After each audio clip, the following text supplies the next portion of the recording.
I'd like to welcome everyone to the final panel of today. If you spend much time around MIT, you all know that physics has an uncertainty principle, and as you've discovered today, so does economics. And indeed, in this panel, the uncertainty principle we're grappling with is, will our final panelist make it off the plane that is supposed to be coming from Washington, D.C., landing in Logan, in time to join us at the very end of our panel discussion? We'll wait and see. So we started this morning with a discussion of contributions that MIT faculty and alumni have made to advance economic modeling, methodologies, and science, particularly in the microeconomic realm, but broadly.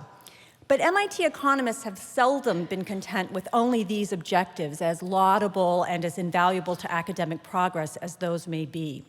Indeed, a hallmark of the MIT Economics Department has been the firm insistence on integrating economic science with applications. Economics faculty and alumni have at least one foot on the ground at all times. Sometimes, as you've heard from Esther Duflo, both feet on the ground in entire teams in countries around the globe. So we've asked our current panel to switch gears from a focus on the macroeconomy, as uplifting as the last panel's discussion of that was, and shift attention to discuss what microeconomists have contributed to important policy questions and operations of government policy, regulatory policy, and corporations. This panel could, of course, as the others, be an entire day of discussion in and of itself. But Jim Paterba has told me that we do have a firm stop because people might want to be able to eat at the end of the day, and so we will try to limit our time to give you a bit of a teaser to many of the important issues that we could discuss, but give you a sense for some of the contributions. So I'd like to just briefly introduce our panel, and then I'll let them weigh forth. Our first panelist is Dennis Carlton. Dennis has an MIT PhD in economics and is the Katherine Dusak Miller Professor of Economics at the Booth School of Business at the University of Chicago. Dennis is going to share his perspectives on economic contributions to competition policy broadly. That'll be a theme of his, and is well positioned to do that, both through his experience, has been mentioned earlier, as Deputy Assistant Attorney General for Economic Analysis at the Department of Justice, also as a member of the Antitrust Modernization Commission, policy roles which greatly complemented Dennis's research expertise in this area, as well as other broad areas of industrial organization, antitrust, and regulatory economics. Our second panelist, Dick Schmalensee, is not quite an MIT lifer, despite the dual bachelor and PhD degrees from MIT and his role as the Howard Johnson Professor of Economics and Management, Director of the MIT Center for Energy and Environmental Policy Research, and Dean Emeritus at the Sloan School. Now, why do I say he's not quite a lifer? Well, Dick spent a few years away from us at the University of California, San Diego, which today looks particularly attractive to him.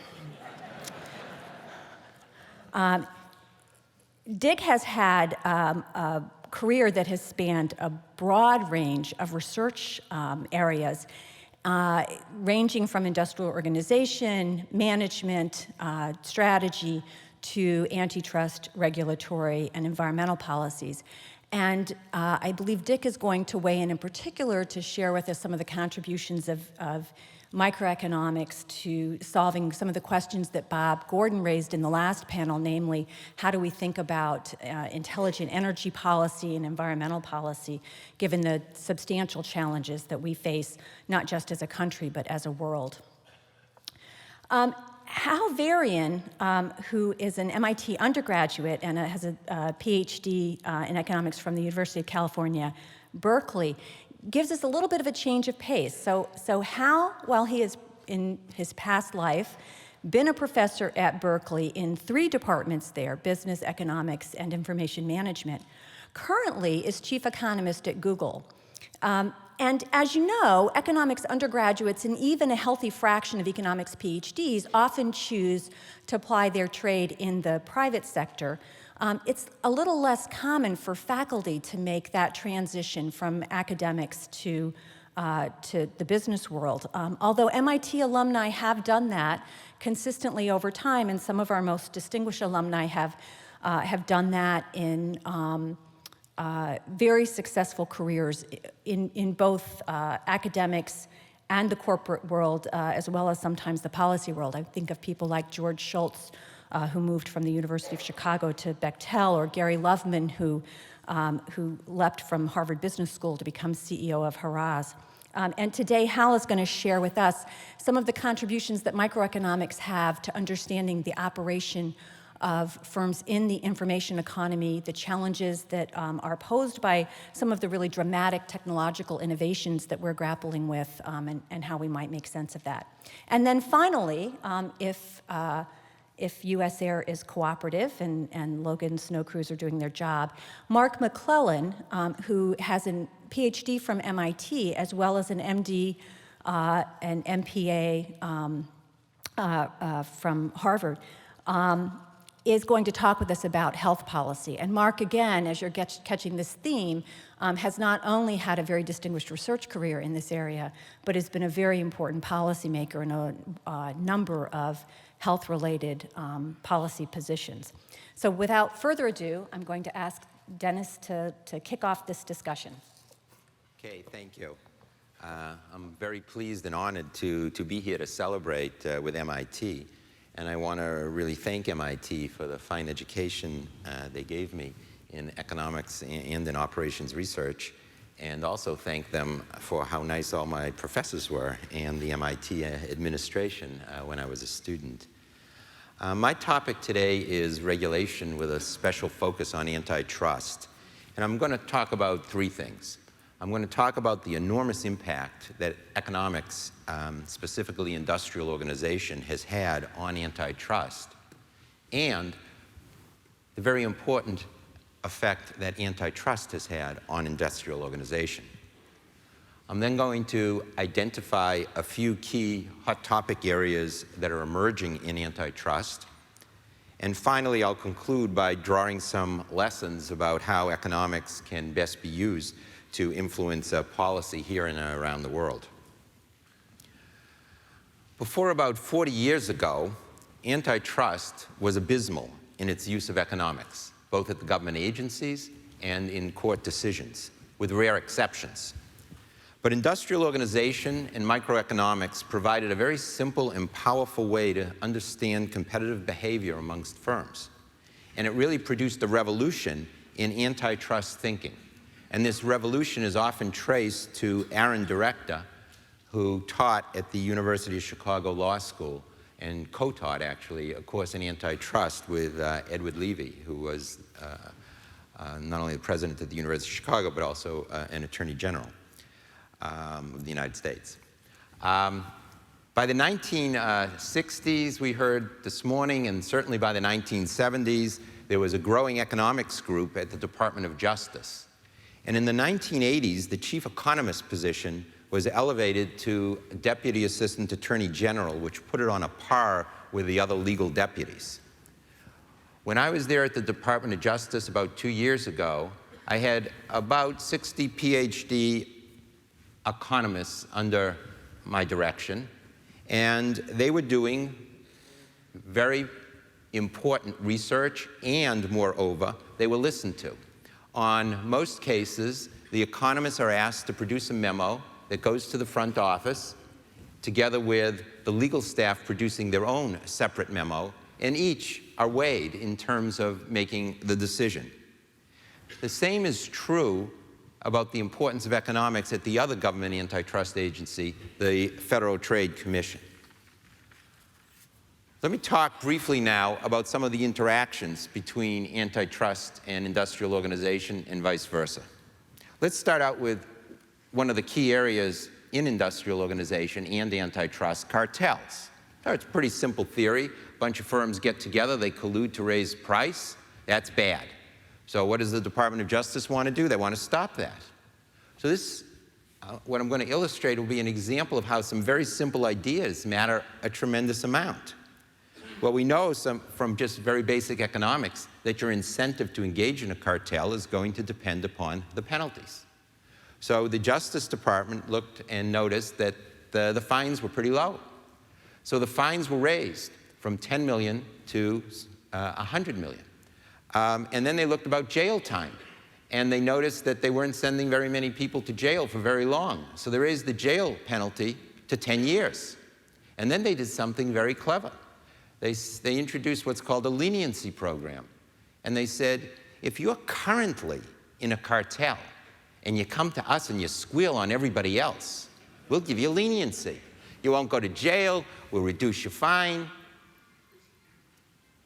And when you get sued civilly by a private plaintiff, and you're guilty because you're telling us you're guilty, you'll be subject to damages. Under the antitrust laws, civil damages are trebled. But if you come to us and we give you leniency, we're not going to allow the court to multiply your damages by 3. So wow, pretty powerful incentives. Now, by and large, there weren't a lot of cartels that were being investigated. It was hard to find them. They put in place these 3 programs that I just discussed. All of a sudden, people are lining up around the block to say, I'm in a cartel, I'm in a cartel. And I think economists were pretty surprised by how many there were. Very simple idea, very effective. Second area of government policy, mergers. In the early 1980s, Bill Baxter, a former Stanford professor, a law professor, was the Assistant Attorney General, and he produced the merger guidelines, reissued merger guidelines would be more accurate. But these merger guidelines were based explicitly on economic reasoning, heavily based on George Stigler's theory of oligopoly, and it gave economic structure for the first time to merger review. And today, the latest econometric techniques and industrial organization theories are being used by the staff of economists I referred to analyze mergers. And they do very, very good work. While I was at the Department of Justice, I noticed something. I actually wrote a paper about it. And I said, boy, you guys are doing all this work about using fancy econometric models, merger simulations, to predict what's going to happen if a merger occurs.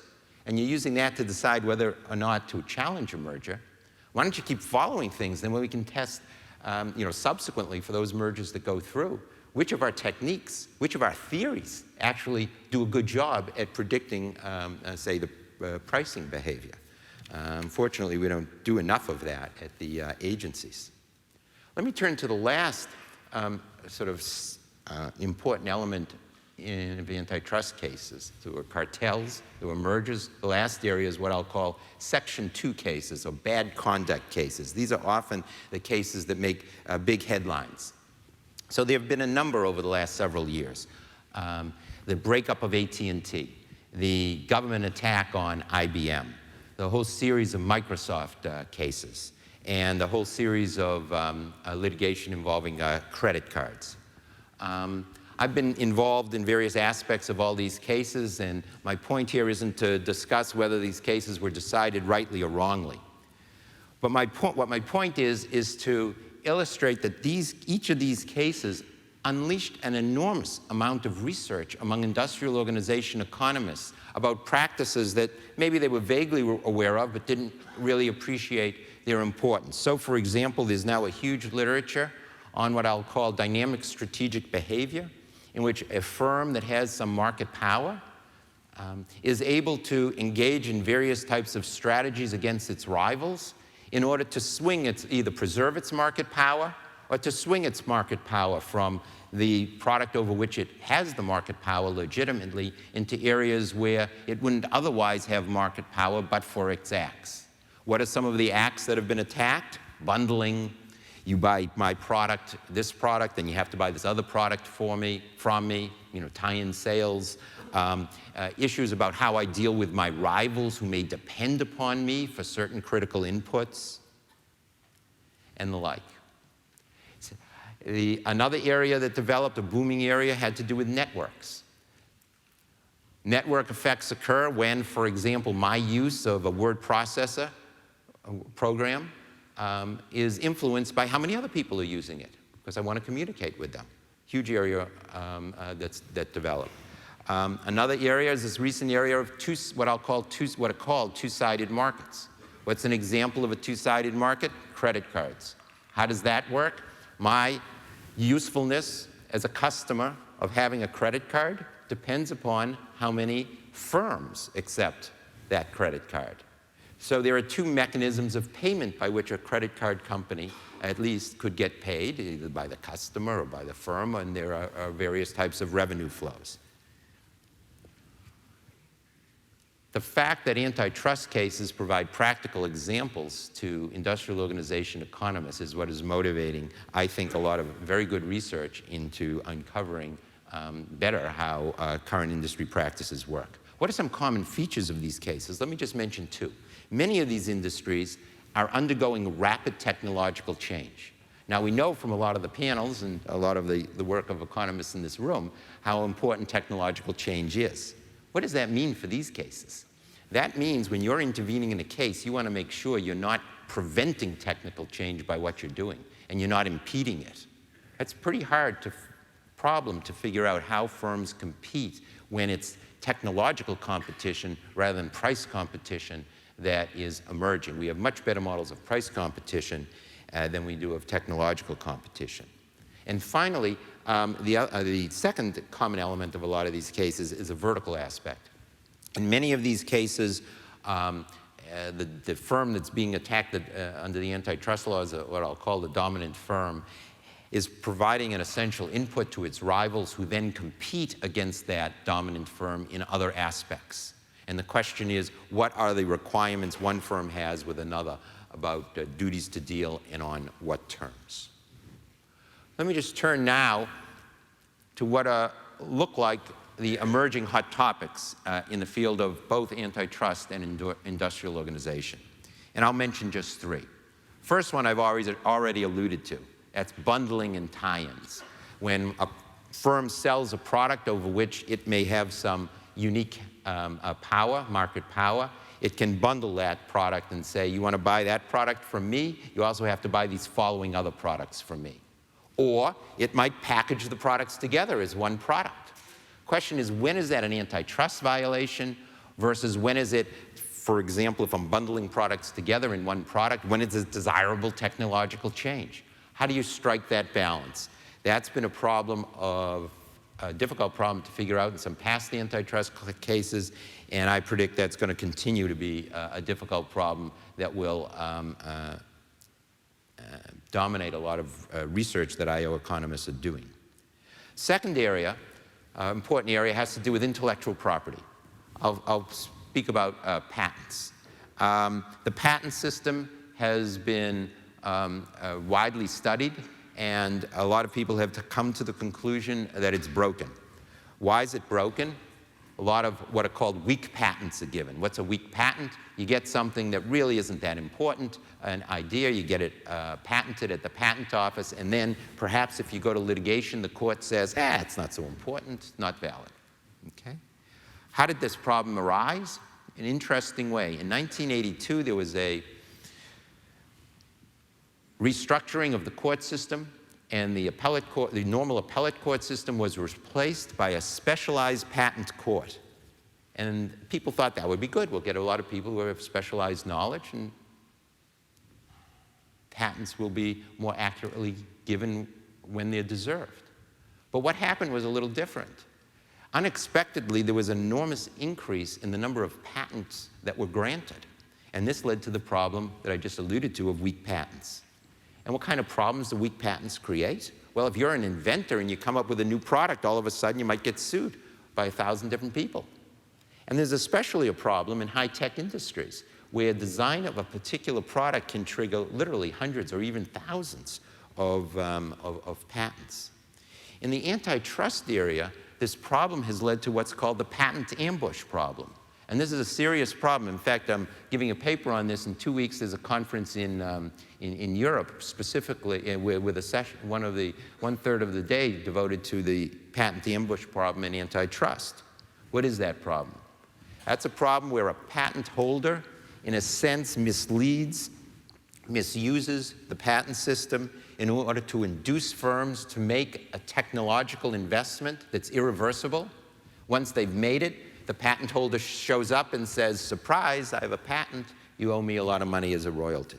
Creates ex post market power where none might otherwise exist. The last hot topic I'll talk about has to do with information. And this is a question as to who owns information. So think about the internet. I buy a lot of stuff on the internet. Do I own that information? Does the seller own the information? Does my credit card company, if I pay by credit card, own the information? Does a search engine own the information? Who can use it and how? When people start using information, when there's a lot of information available, intermediaries are going to develop. Intermediaries that bunch together buyers who can negotiate against sellers. Is that an antitrust violation? How about intermediaries that put together a whole bunch of sellers who then can gang up on one buyer? Is that an antitrust violation? When you start thinking about putting together intermediaries or running auctions, you're getting very close to starting to study or restudy how markets form. Economists have not really paid as much attention as they should to the fact that a market is a product that that can be viewed as a product that firms produce. What are the rules that govern a market? Now, if you look at something like the Chicago Mercantile Exchange, they now own the Chicago Board of Trade. There have been futures exchanges around for a long time. They are in the business of creating markets. We haven't done enough study of markets. We haven't done enough study of how the rules get created to make a market work to generate liquidity. And this is going to get close to not just antitrust, but SEC and CFTC regulation of financial markets. And the final issue that's related to information has to do with privacy concerns. This is probably less antitrust, but I know it's something that, for example, the Federal Trade Commission is very focused on. Well, let me just conclude by asking what lessons, if any, about regulation generally do I draw? Well, I think there are really 3 points I want to make. The first is that simple ideas have high value added. And that's the thing where I would stress regulatory policy could enjoy large payoffs. The example of the leniency policy was a huge, the leniency policy was an excellent example of showing how very simple ideas about economic incentives can change things a lot. Second, a lot of regulation, including antitrust, has an international dimension. And we have to cooperate internationally. The difficulty this raises is that many international organizations, foreign organizations, don't quite have the same staff of economists or the appreciation of economics that a lot of US agencies have. So how do you convince them what to do? Well, I think the best way to do it, I mean, MIT does it by training PhDs who then go to those countries.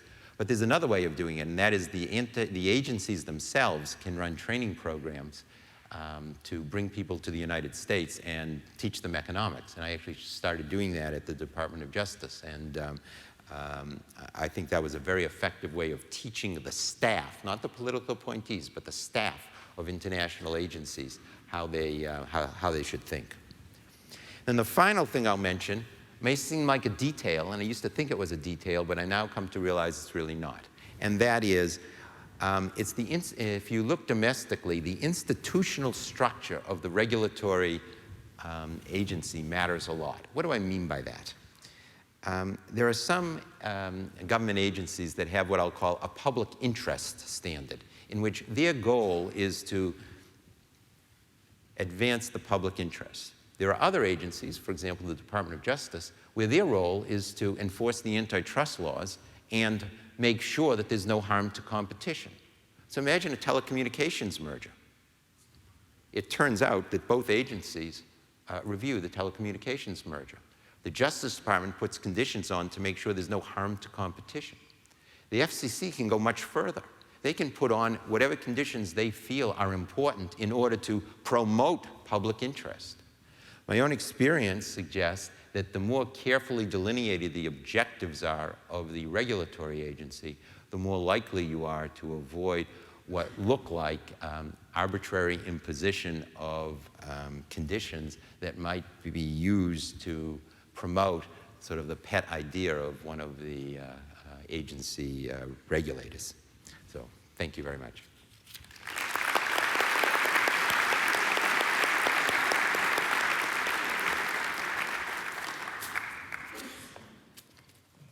We are fully staffed. As a near-lifer, I'm delighted to be here today, and I must say what a privilege it has been to be here these many years as part of this extraordinary community. As I listened to the previous panel, I was struck by the notion that the difference between policymaking in the macrosphere and in the microsphere is a little like the difference between drivers and mechanics on a racing team. Everybody knows what drivers do. Everybody knows what macro people do. They do inflation and unemployment, and their stuff is on the front page of the paper. The mechanic is kind of in the garage late at night, dirt under the fingernails, skinned knuckles, nobody watches, and nobody has a clue what they're doing until the car doesn't go. It wasn't macro policy that got us into this mess, I think one can argue. And of course, from a micro point of view, the calls for more regulation as a response, the undifferentiated calls for more regulation that we heard in the aftermath of the initial stages of the crisis are a lot like telling a mechanic to use more wrenches. One does need to get closer to the details. So my focus is to be on energy and environmental policy, but I do want to say a few words more about micro or structural policy more broadly that to some extent will echo what Dennis said. It's a lot less fun to teach antitrust and regulation than it was when I started, because there are fewer really dumb policies. There are fewer of the antitrust cases that came down in the 50s and 60s that were really great fun to teach to an economics class because you could pick them apart. And you could say this decision is pursuing, whatever it's pursuing, it's not pursuing any single objective. It makes no sense. The economics is bad and so forth. That has been transformed under the influence of economics.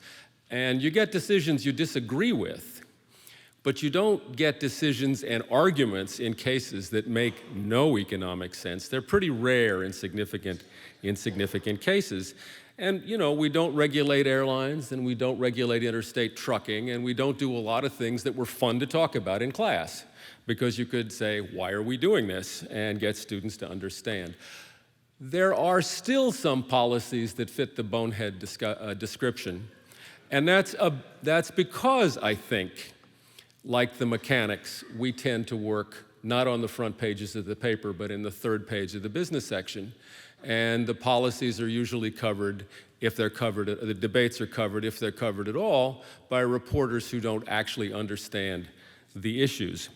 The other point to make, and I'll come back to it briefly, is that there are still plenty of analytically difficult problems, policy problems.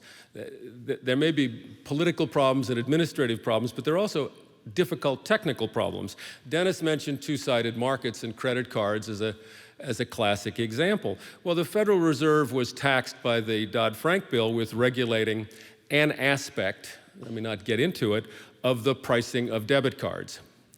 And while there's a literature on this to which I've contributed, Dennis has contributed, others have contributed, going back at least a decade, about the only consensus in that literature is that what the Fed did was wrong. We don't have the right answer. We don't have a prescription that says marginal cost pricing. Well, we know that's wrong in this case. We don't have that answer. Okay, so let me tell some good news before I tell some bad news. So there has been a lot of progress beyond antitrust in the general area of energy and environmental regulation. We used to regulate the wellhead price of natural gas. That was another one of those great policies to talk about in class because it served no useful purpose and had a very high cost. we moved away in large parts of the country in the 1990s from the traditional model of regulating electric utilities. We found ways, following models in Chile and England, of bringing competition into the system, of reducing the scope of regulation and increasing the scope of competition. Economists played a significant role. You even now see some regulators thinking about incentives, about the incentives given to regulated firms. One would not read that in the 40s and 50s too often. Since the Reagan administration, cost-benefit analysis has been required in the process of making federal environmental rules, as well as other rules. Sometimes this is even an aid to decision rather than a defense of a decision already made. But this is now a bipartisan thing. The guidelines for doing cost-benefit analysis don't get torn up every time an administration changes. It begins to look a little bit like antitrust. It's something you do as part of good government, and that is economics. And finally, at least until the recent demonization of cap and trade, policymakers had come to appreciate the ability of market-based mechanisms to achieve environmental goals at reduced cost. The high water mark, at least so far, is the European Union's emission trading system for reducing carbon dioxide emissions. Ironically, a system sold to them by the first Bush administration and then the Clinton administration based on our experience with the acid rain program enacted in 1990. There are other elements of good news, other areas where economics has had an impact on the way decisions are made and on the policies that have resulted. But frankly, it is amazing when you look across energy and environmental policy, the extent to which policy is still inefficiently pursuing goals that don't make much sense. And I think the hard problems really are political, not technical, and really do come from the fact that this stuff tends to be on the second page of the business section. Let me give you an example that infuriates me, but I'll try to control myself. It's outside this area. It's Massachusetts auto insurance. Now, we are the only state in the union that regulates the prices of auto insurance. The only state in the union. You will occasionally see third-page discussions of the business section about could competition work. This is not an open question. But in Massachusetts, it is. So why doesn't it just get answered correctly? A, there isn't really intelligent public debate because it's kind of an obscure question. And not that many people really realize that in the rest of the country, you can have the gecko if you want the gecko, but not here. And they don't quite realize there's an agency that has an interest in continued regulation, and there are a set of companies that don't operate outside Massachusetts that have an interest in the continuation of this regime. That kind of, it happens in a small room, not on the floor of Congress, not in front of the press. It happens in a small room with a few people taking minutes. The decisions are made, is a reason why bad policies persist. People don't watch the mechanic. People don't understand the mechanic much of the time. So let me give you a few examples of bad policies that have persisted for a while, and then just to give us a depressing conclusion that tries to echo the macro panel, I'll talk a little bit about renewable energy. So since 1970, the Environmental Protection Agency has been required to regulate local air pollution under the demonstrably false assumption that perfect safety is possible and the damage functions are discontinuous. It is sometimes required by law to disregard cost. Second example, despite the partial success of the 1990s, much of the US electric power sector, and I should give Paul Joskow credit for pushing a lot of the change that did occur, and Paul being frustrated by the fact that it stalled. And a large fraction of the country didn't move to restructure. About a third of the country didn't move. Unlike telecommunications, unlike electric power in the European Union, there is no overall effective national policy. There is, in a continent-spanning system, a dominance by state regulators. There is an extraordinary heterogeneity in legal regimes, organizational forms, even though the electrons whiz around. It is a system that has been in place more or less since the 1930s and is dead stuck. Huge barriers to reform. Not technical. Lots of great economic work has been done in bringing market forces to bear in electric power, but politically, they're awesome obstacles. Finally, since the 1970s, with all due respect to Bob Gordon, I think discussion of energy independence has driven out much intelligent debate about energy policy. I mean, except for oil, which we don't use to generate electricity, we're self-sufficient. And despite the subsequent discovery of huge oil fields in Alaska, great advances in technology, and ongoing subsidies, US oil production peaked in 1970. Full stop. Peaked in 1970. Has declined since. We will not drill our way to independence. If you listened to the last presidential debates, you would never get that impression. You would get the impression if we just drilled a little more. Well, that is technically nuts. So it is frustrating when one works in these areas, that level of debate on important questions about energy policy. So finally, let me talk about the whole issue of renewable energy and climate change. I'm glad Bob Gordon mentioned a climate tax. I've worked the climate change issue in one fashion or another since I was at CEA, and it is, to my mind, the most complex public policy problem I've ever seen, in part because of its international dimension, in part because of its intertemporal dimension, in part because of all the uncertainties involved, in part because of all the mechanism design problems involved. But many of the incoming members of this Congress don't believe there's a problem. That's step one. And step two, we're not going to deal with it.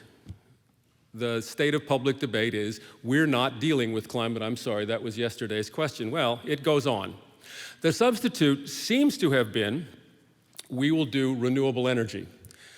Now, I love the sun and I love the wind. Just let me be very clear on this. How can you be opposed to the sun and the wind? But let's just for a moment get serious.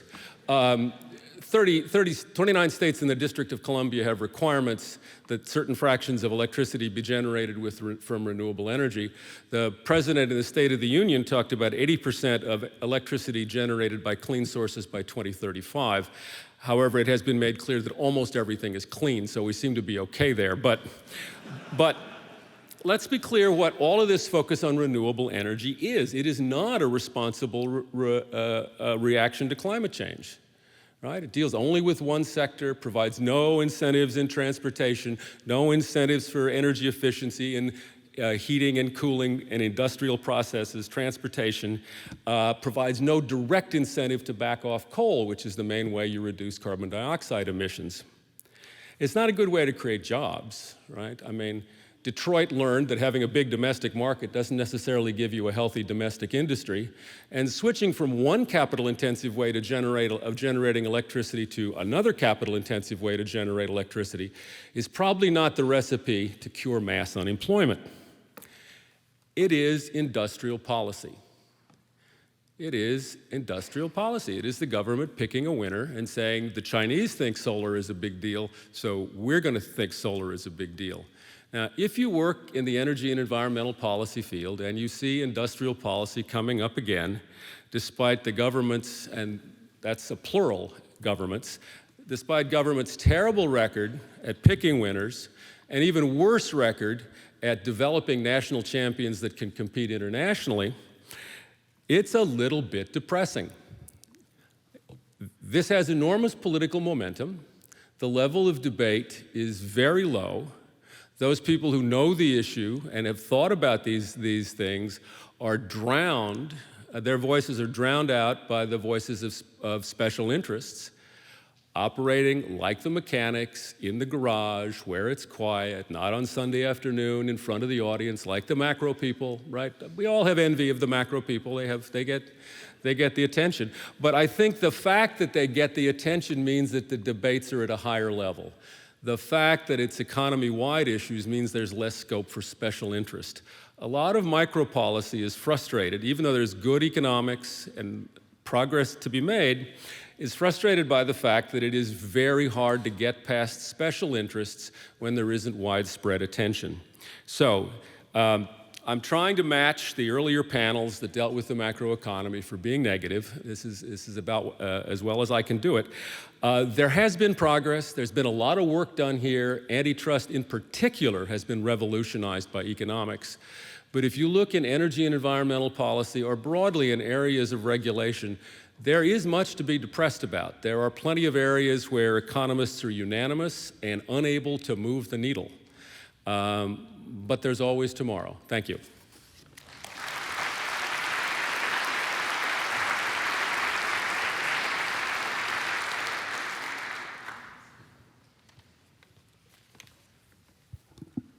So I grew up on a small farm in Ohio, and when I was in junior high, a momentous event took place in my life. The Russians shot off Sputnik. That was a satellite. And Congress got very upset about falling behind in the space race and all of this stuff. They passed something called the National Defense Education Act, and it was because of that act and the scholarships that they provided that I was subsequently able to attend MIT, and that's had a huge intellectual impact on my life, so thanks to Sputnik and thanks to MIT.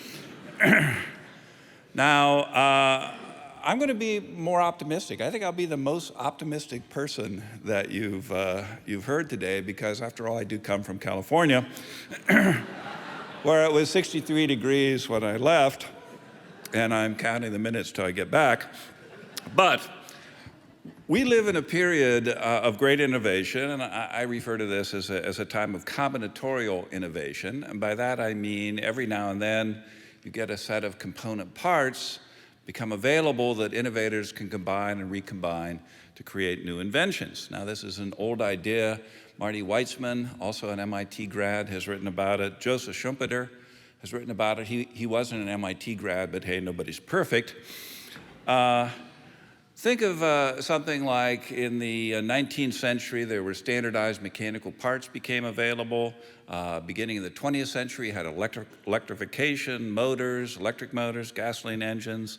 And in World War II, we saw radar, electronics in the 20s and after, microelectronics, integrated circuits, software, and now the web. So the nice thing is you've got these components, you can create all sorts of innovations by combining them in novel ways. And I think exploring this idea might help address what Bob Solow talked about this morning of trying to make that connection between investment in technology and how it actually turns into products. So you get a very rapid pace of innovation. I'll just give you a recent example. Back in 2005, Google released Google Maps, where you could display maps in a convenient way. And a computer engineer named Paul Rademacher looked at this, and he dumped the JavaScript from the web browser that we use to call Google Maps, and he hacked it for a while, and he was able to combine Craigslist house rentals with the Google Maps and put these two pieces of software together. So what did Google do when we saw this egregious violation of our intellectual property? Well, we did the obvious thing. We hired the guy, right? And we put him to work building an API so that anybody could do this. And so Google Maps then a few months later, under Paul's guidance, released this API, and there was a huge growth of innovation as people found all sorts of ways to combine this particular component, a geo component, a map, with all sorts of interesting capabilities. Now, this kind of combinatorial innovation is a global phenomenon. It's particularly global because the costs of communication have really collapsed in the last 10 or 15 years. So even a very, very small company, 10 or 15 people, can now be born global and has access to communications and a computation infrastructure that even the largest multinationals could not afford just 10 or 15 years ago. So small firms can use Skype and chat and wikis, docs, source code repositories, email, video, etc., to work around the globe and around the clock, because you don't have to worry about everybody going to bed at the same time. You're able to continue production in other parts of the world. And there's a whole host of these, what I would call micro multinationals that are springing up in various places, mostly connected to universities, where you can see this kind of innovation take place in a very vibrant environment. And not only do you have this efficiency in development, you can also host your software products at data centers run by Amazon, Google, Microsoft, and other vendors of cloud computing, so that they've essentially changed what was a fixed cost and a barrier to entry into a variable cost. So you can get firms entering at much smaller scale, and so you get much more innovation going on. Now, I think this is also leading to a big improvement in business processes. So I think there's an area that we haven't really gotten into much. That's what you might call the nanoeconomics of the firm. I know we're talking about microeconomics, which is taking the firm as given, but inside the firm, there are business processes and communication patterns that go on. And the fact that we have this highly networked, highly computerized organizations makes life much more efficient. As a little example, Yan Chen, who's a professor at University of Michigan, did a study where she took students and gave them questions from Google. One team of students went off to answer the questions using the library, and the other team used a search engine, and you could compare the time to answer these different questions. Turns out it's about 7 minutes using a search engine and 21 minutes using the library, so you're saving about 15 minutes a day on a question, and if you take some average numbers for how often you ask a question on Google, that adds up to about $200 billion of savings in lost time. Now, there are some subtleties here, because used to be asking questions was expensive, or maybe I should say getting answers was expensive, so we didn't ask very many questions, or we only asked really important questions, but now getting questions answered is very cheap, so we ask a lot of them, so there's a bit of a consumer surplus calculation that has to be gone through to do this right, but no matter how you cut it, you get a pretty big increase in productivity in knowledge work. Now, think about the way we do knowledge work. So everybody in this audience is a knowledge worker, I'm quite sure. And one of the things you do is you produce documents, and in most cases, those documents are reviewed by other people, so you get input into what you do. And traditionally, we had technological devices like typewriters and carbon paper, and you would shorthand, people would transcribe your document, was sent around for commentary, and people scribbled notes on it, and it was all combined into a new document, went around again. Then we had great innovations like whiteout, that was a great innovation, and Post-it notes, and that made it much easier to do this kind of process of revision. When we went to email, we mirrored that same process of creating and circulating a document and getting comments on it just using a software form. So it's very inefficient when you stop and think about it, because you could do so much better by having a master copy up in the cloud and having the computer do all the revision tracking and keeping track of who did what, and be able to restore the document to its stage at any point.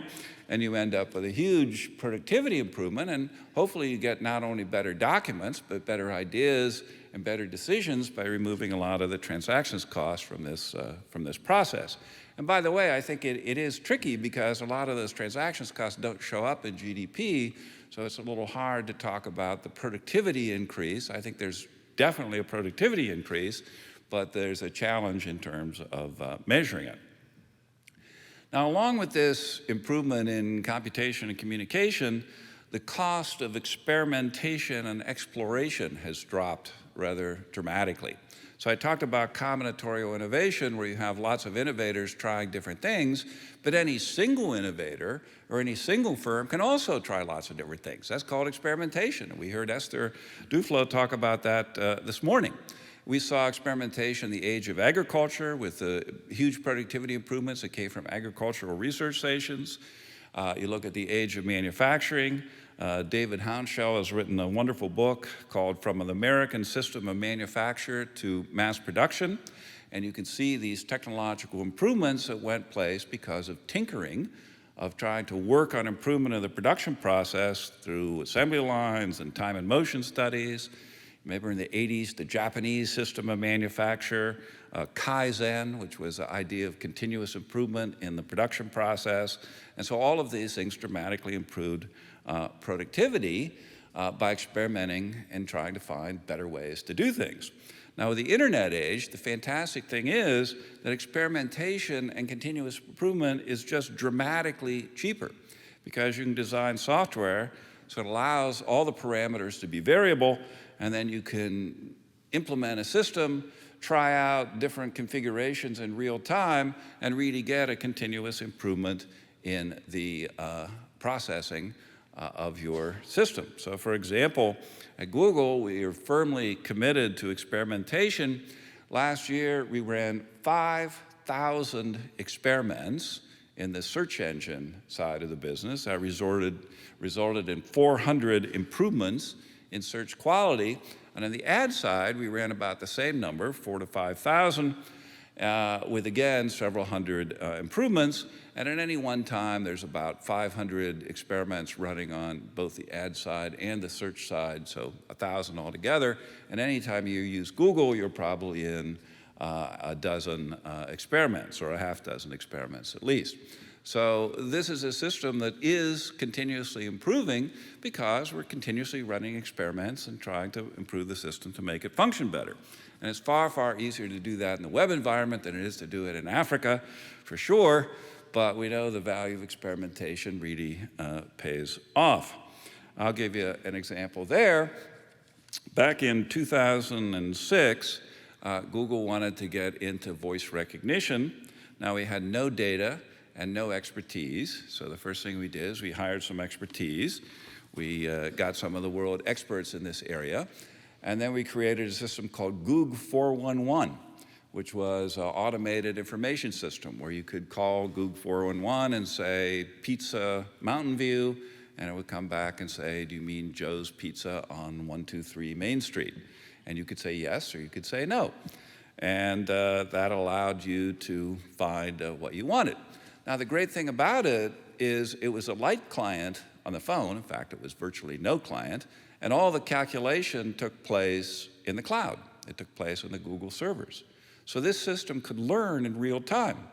When it said something or thought it recognized what you said, it said yes or no, and you answered yes or no. And that was a data point for it to learn from. And so in the space of a year, we had an absolutely fantastic state-of-the-art data system. And even now, if any of you are using Android phones, it works exactly the same way. When you talk to your Android phone, it is learning from your response whether it's got the right voice recognition.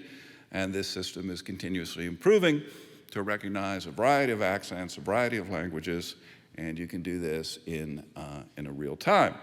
And by the way, you can do the same thing with optical character recognition, so you get a much, much better system there by doing the same thing. So the old systems, you ran the learning part as a batch process, and then every time there was a new release of the system, a couple times a year, it got a little better. But now the model is you have continuous learning, so you're learning all the time, and the system is evolving in real time. Now, I want to spend just a minute talking about the role of modeling in business and economics, because this was one of my assignments. When I went to work at Google, I started as a consultant back in 2002, and I asked Eric Schmidt what I should work on, and he said, oh, why don't you work on this ad auction? I think it might make us a little money. Well, he turned out to be right. I mean, it is a funny thing. Even in 2002, Google did not have a clear idea of how it was going to make money, and the ad auction was one choice among several. So I built a model of the ad auction using game theory, the kind of game theory I was taught at MIT. It was a very simple model you could do using high school algebra, and it turned out to be a pretty accurate and a pretty useful way to understand the dynamics of what was going on in that auction. And kind of the surprising thing in retrospect is that other companies who are built around auctions, like eBay and Yahoo, never really bothered to hire people who are experts in this area until much, much later, but not until 2005, 2006. Nowadays, everybody wants to have a chief economist. Yahoo, Microsoft, Intel, Amazon have all hired chief economists in the last few years, so economics is really on a roll in Silicon Valley. Now, the good news is, I think, that standard techniques from economics really work very, very well on business problems. And I mean the kind of modeling and econometrics that you get from an undergraduate or maybe an introductory graduate education in economics. And it's important to realize this because it's a little discouraging working as an academic economist because the problems that you work on are so hard. They're so difficult.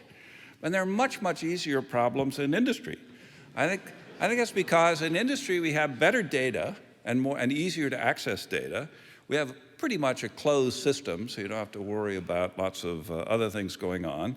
It's inherently less complicated, and we have this capability of experimenting, which you typically don't have in economics, or if you do have it, as we heard this morning, it tends to be something that's quite costly to implement. So one kind of nice example is auctions, where those of you who are aware of what's been going on in academic and business research in this area, there's been really some fantastic ways in which the theory and the empirical analysis of the data have fed on each other. We have a much, much better understanding of how auctions work for privatization, for IPOs, for ads, and all sorts of other things. So it's a great example of how you can have very practical outcomes from something that started as a kind of esoteric area of research. And finally, I want to say one word about policy, because that was on my prescription.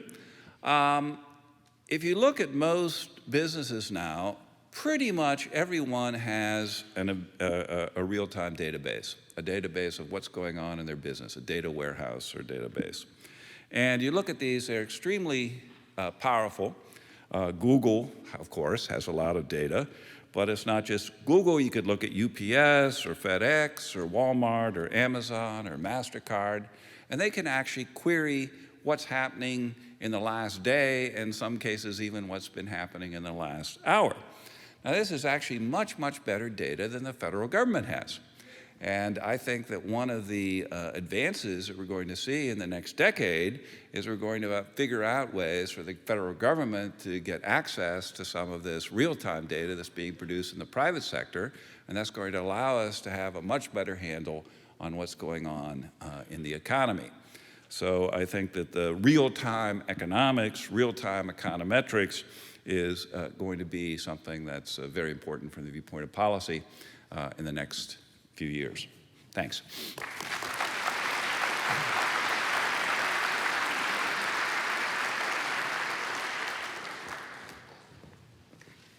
Well, good afternoon. I'm really glad to join you all, and I'm sorry it was late. I'm coming from Washington, D.C., not the happy, sunny land that Hal just described, where there's transformative information technology and people are hiring and presumably listening to economists, but the land where whether you're describing last night's traffic during the storm or just about any political issue these days, including environmental economics, the word is gridlock. And so, but despite that, I still want to try to convey a sense of some optimism. And I gather from some of the comments earlier that not all of the speakers have been that optimistic about the impact of economics on policymaking. I think there is in healthcare, at least, which is what I'm going to focus on, some reason for hope, but also some reasons for skepticism. And it all kind of reminds me of one of my first briefings when I went to Washington and started working in economic policy. And I'm not going to even say which administration this was in. I worked in more than one. But at that White House briefing, we were debating the administration's position on a very important policy initiative related to Medicare. And I started off my presentation as part of this debate by saying that this is an idea that virtually every economist in the country thinks should be done now. And without missing a beat, one of the senior White House advisors who was there, who still remain nameless, said, "Is that a pro or a con?"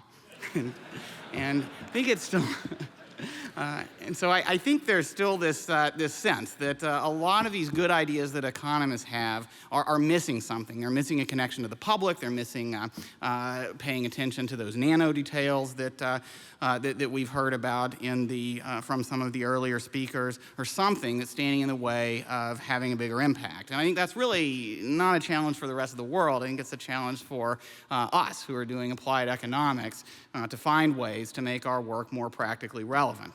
The good news here is I think that some of that is happening. And I want to take the recent healthcare reform law and the healthcare reform debate, which is continuing, to provide some examples of that.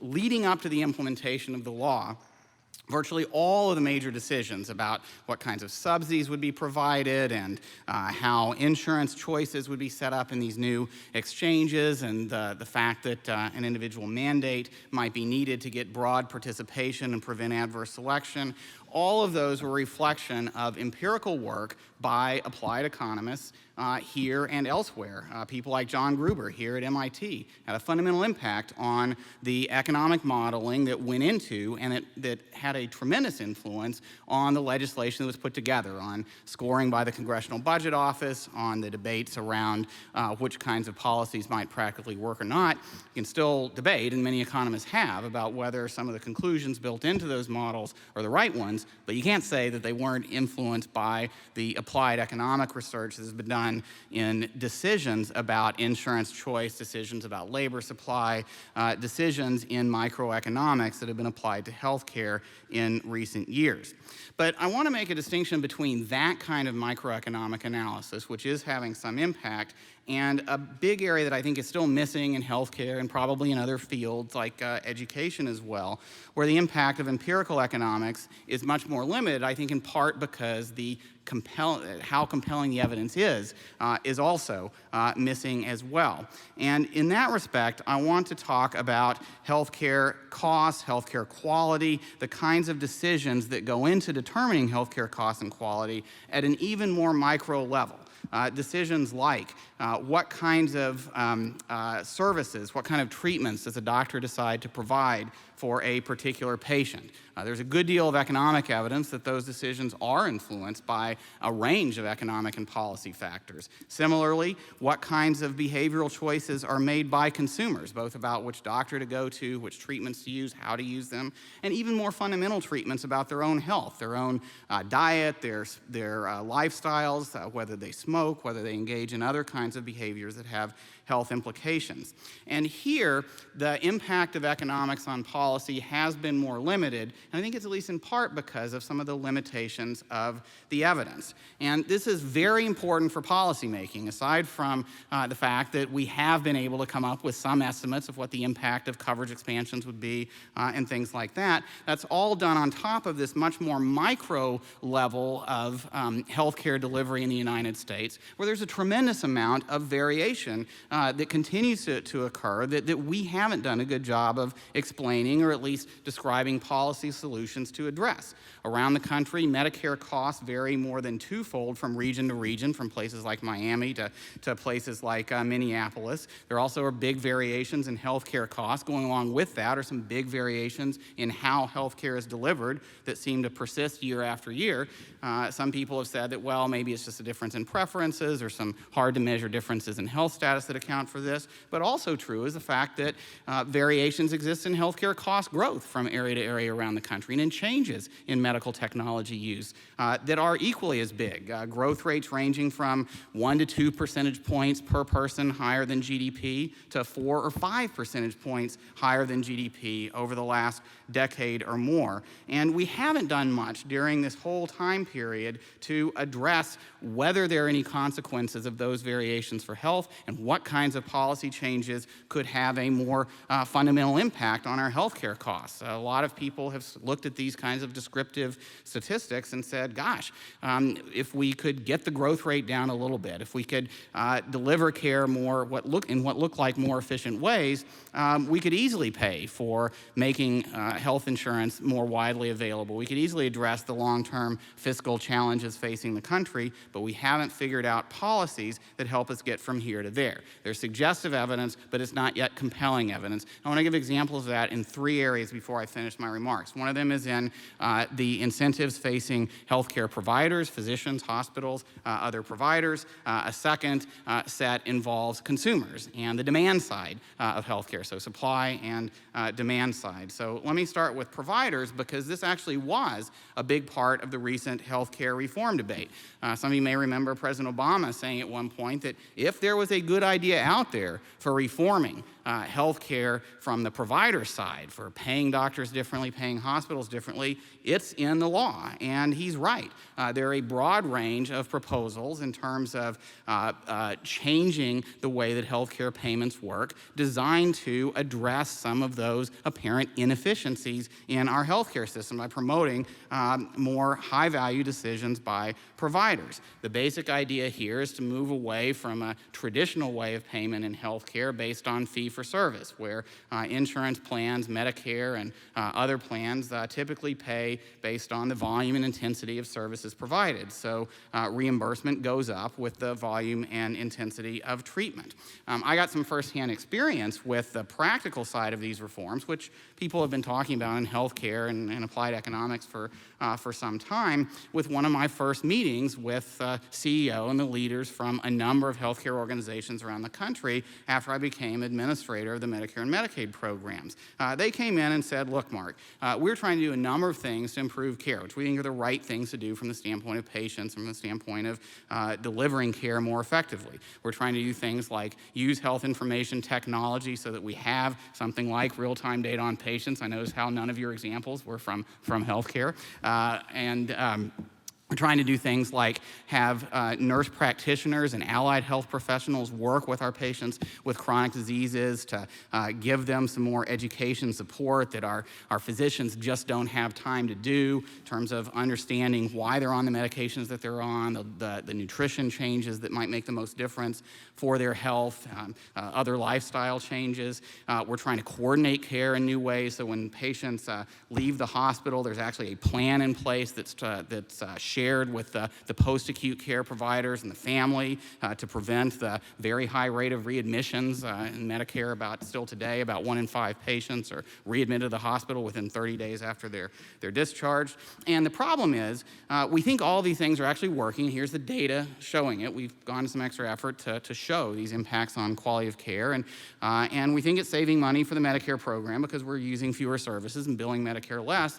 But for every single one of these things that we're doing, we're getting killed. We're getting killed in 2 ways. First of all, traditional healthcare payment systems don't pay for any of those things that I just described. And second, to the extent that they actually work and lead to fewer duplicative lab tests or imaging procedures, or fewer readmissions, or fewer visits back to the doctor because patients are doing better, we lose again because we're not reimbursed for any of those steps. So the basic idea behind a lot of these reforms on the supply side is to move away from those traditional ways of paying based on fee-for-service.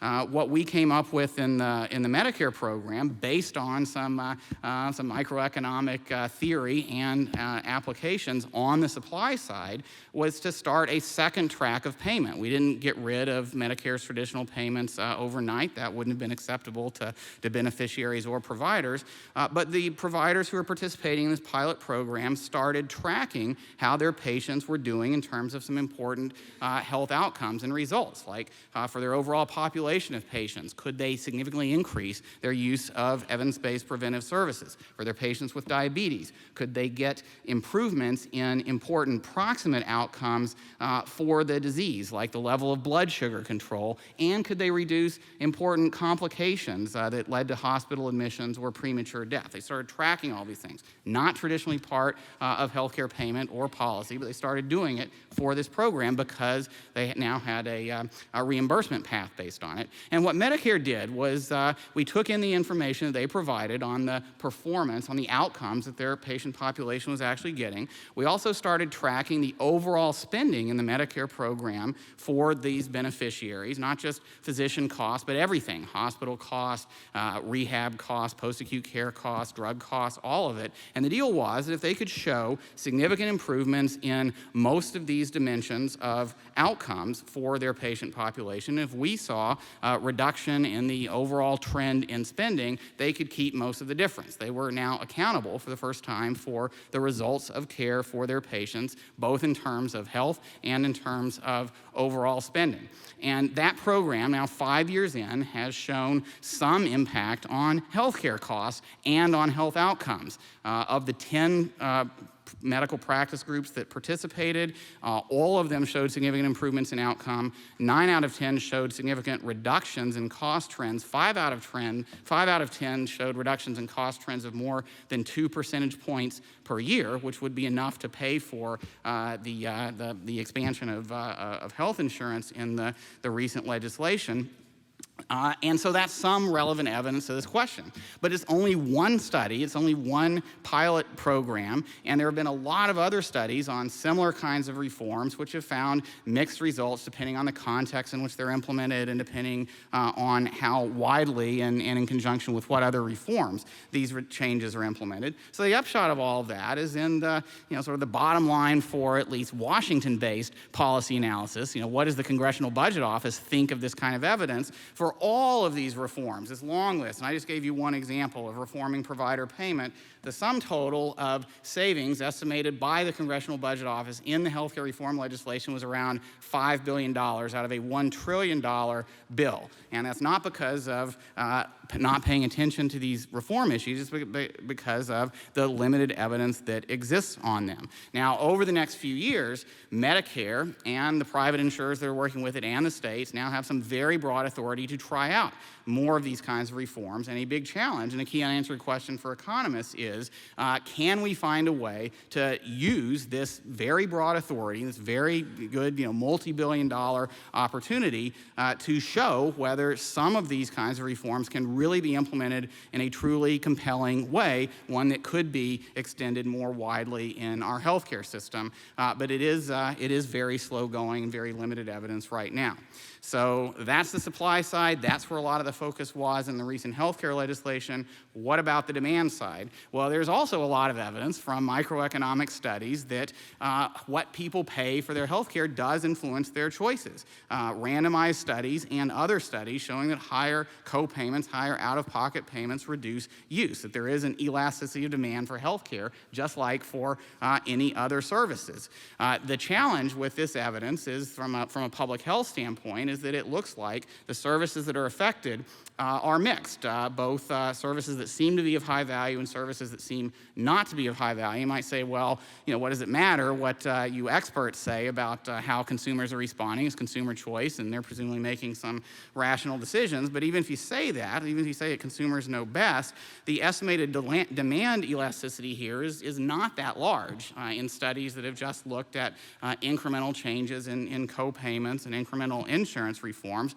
And not only that, there's considerable evidence that people are very risk averse when it comes to high out-of-pocket expenses with respect to their health. People don't want to face an out-of-pocket risk of many thousands of dollars in costs if they or their loved one has a serious illness and they need to have access to very valuable treatment. So here too, there's an economics answer. Ken Arrow, decades ago, showed that the optimal policy in this kind of setting where you need insurance because of risk aversion is a policy with a high deductible up front and catastrophic protection on the back end.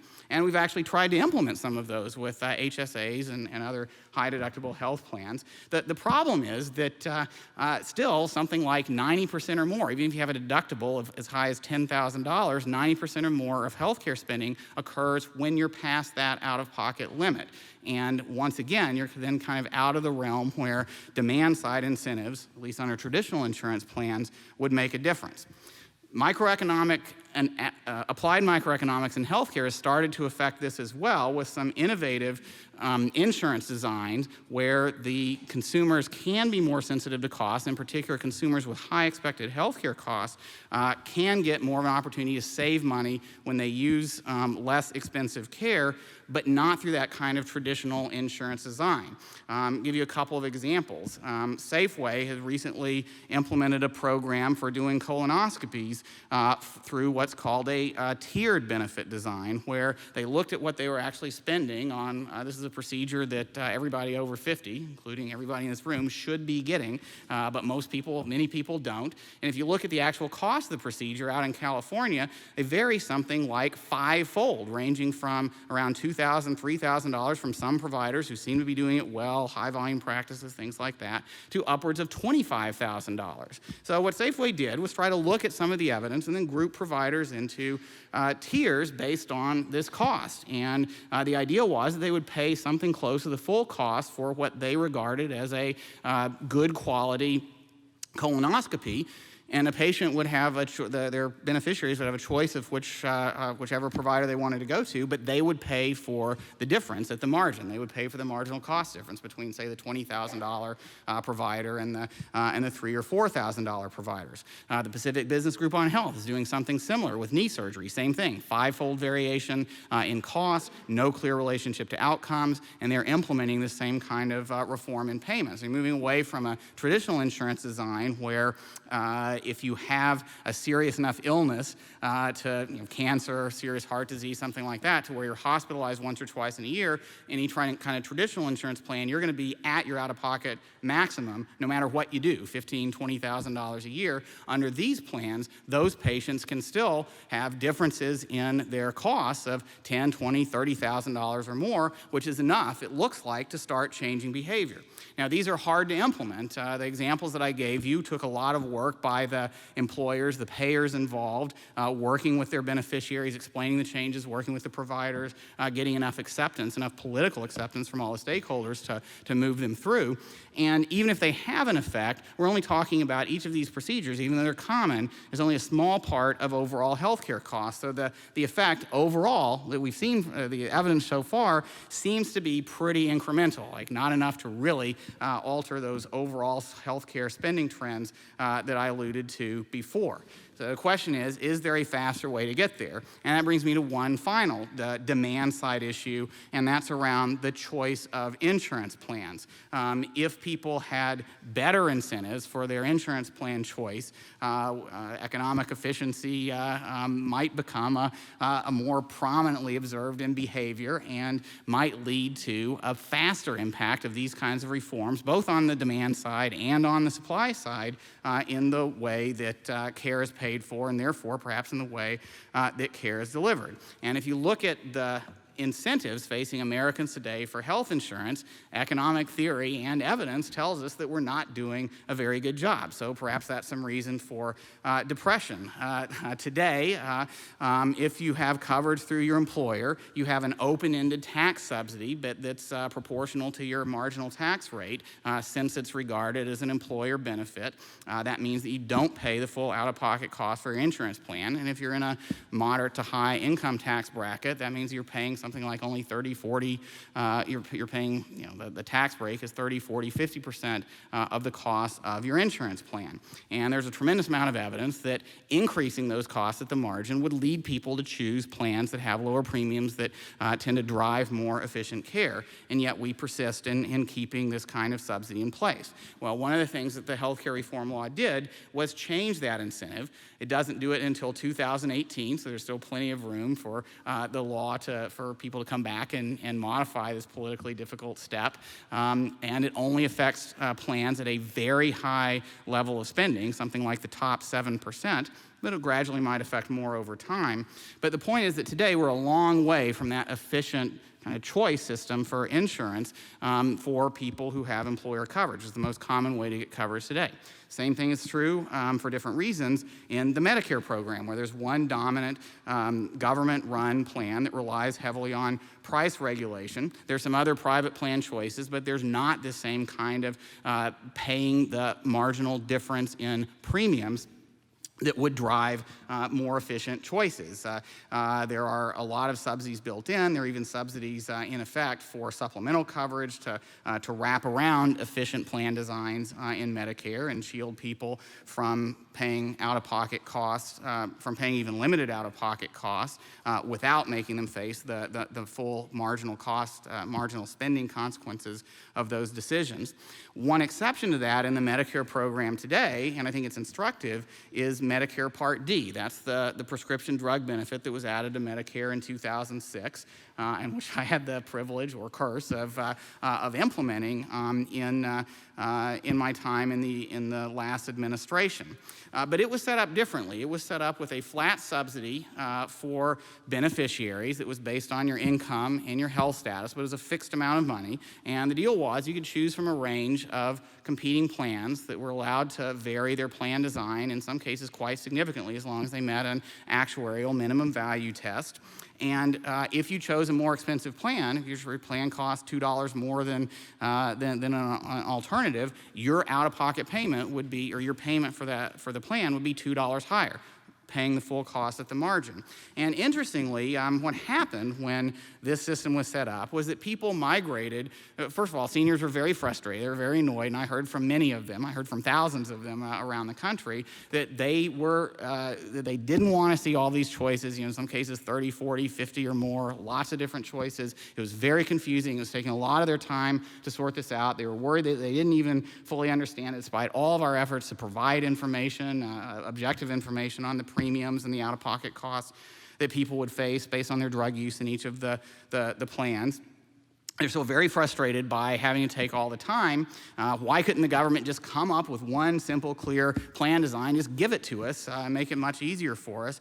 But the flip side of that was that people ended up choosing plans that were very different from the model envisioned in the law. There was a standard benefit design, this sort of traditional insurance, the deductible, the co-payment, and catastrophic protection on the back end.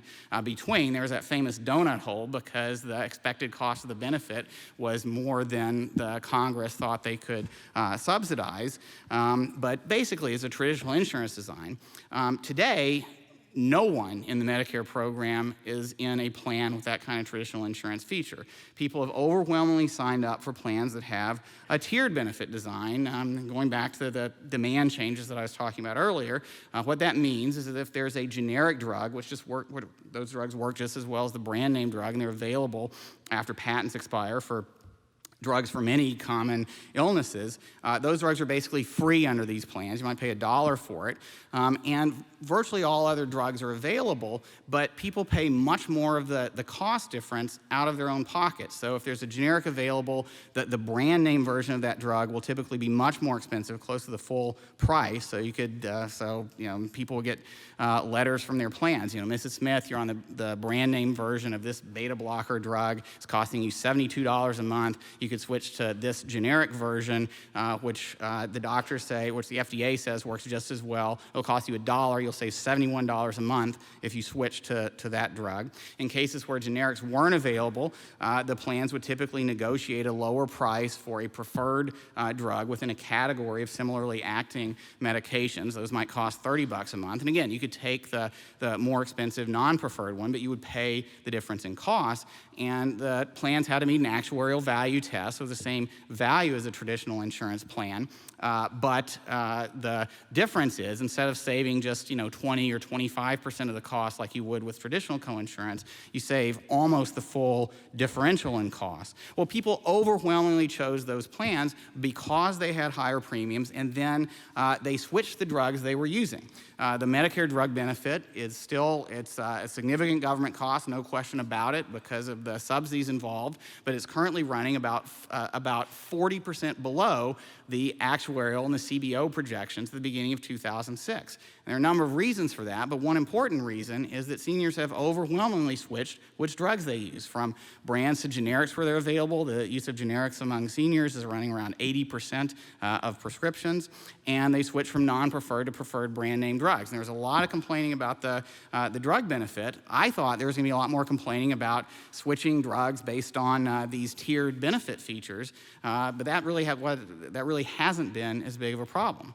And so this program, even though Congress had a chance chance to come in and change it and reform it in the last round of healthcare reform legislation.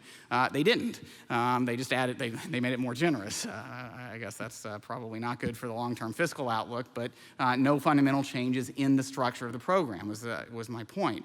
So the upshot is there may be a way to move towards more efficient health care through implementing insurance choice with full cost payment at the margin. And that, by the way, is what the exchanges in the new healthcare reform law may be able to do in principle. There's still a big unanswered question for economists and for the policymakers who may listen to them about how these insurance exchanges for people who aren't buying coverage through their job and who aren't on Medicare or Medicaid, how they will actually work.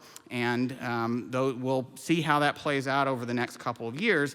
But the law itself sets up a flat subsidy, very much like the one I just described in Medicare Part D. It depends on your income, it depends on your health status. But if you choose a less expensive plan, you may be able to save, depending on how it's implemented, the full difference in cost at the margin. And this is why I think that even though there are many states, especially states with Republican governors, given the the strong political opposition on the Republican side for some understandable reasons to the law, if you look at states with Republican governors, they are moving forward on implementing the exchanges, and they're trying to do it in ways that would meet those kinds of competitive design features that I just described, with a lot of support from economists. So those are areas where there is some impact of healthcare, of economic analysis on decision making, but still a lot of very important questions ahead in the next few years that may determine our overall costs. I see Jim getting up. I just want to make one final point here about economics and healthcare.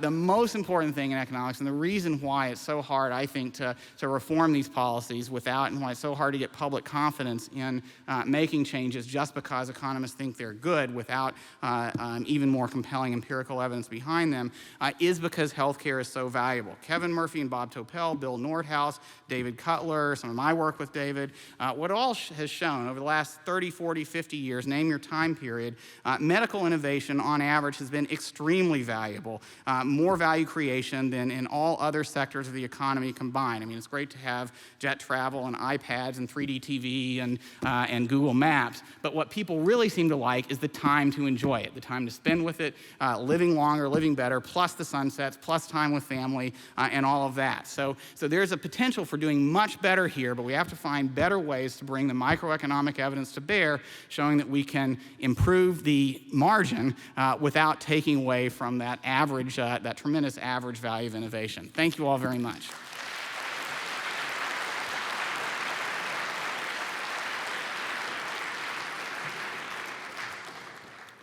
Okay. I'm afraid, given the hour, that we are not going to have time for questions at the end of this session, but let me thank all of the panelists here. I want to just say a couple of things before we close. I mentioned this morning that economics has, in fact, played a central role in MIT's intellectual history for nearly 150 years. And I think that, as you've seen from the enormous range of presentations today, that's in part because economics, just like the science and technology and other areas that MIT is so fundamentally committed to, has an enormous opportunity and potential and reality to improve the human state of existence. I would point to two illustrations of that based on what we've heard. In the macro area, the last 2 years have not been a good time for the public view of economics and economists. But I think that rather than pointing to the crisis and saying, why wasn't it noted in advance, one can also look and say, this has dramatized the cost of getting off the right path in terms of economic outcomes and economic policy. And it underscores the importance, it underscores the social return to getting the policy mix right and the value to the research and the policy advice that comes as one tries to implement and to use the tools of economic analysis. In the micro area, where we just heard the last panel talk about some of these applications, one example that I love to cite, it's not a great moment for MIT because it's an example from Kenneth Arrow, who, Nobel laureate at Stanford University, University, but someone who was rejected from our PhD program when he applied. Can't win them all.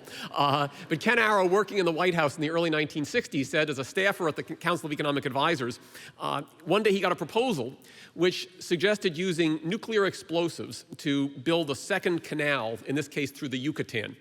And it's just a simple application, the kind of thing that Hal Varian was pointing to, of diminishing marginal utility. He wrote back on the top of it, like the credit card ad, first canal, priceless. Second canal, worthless.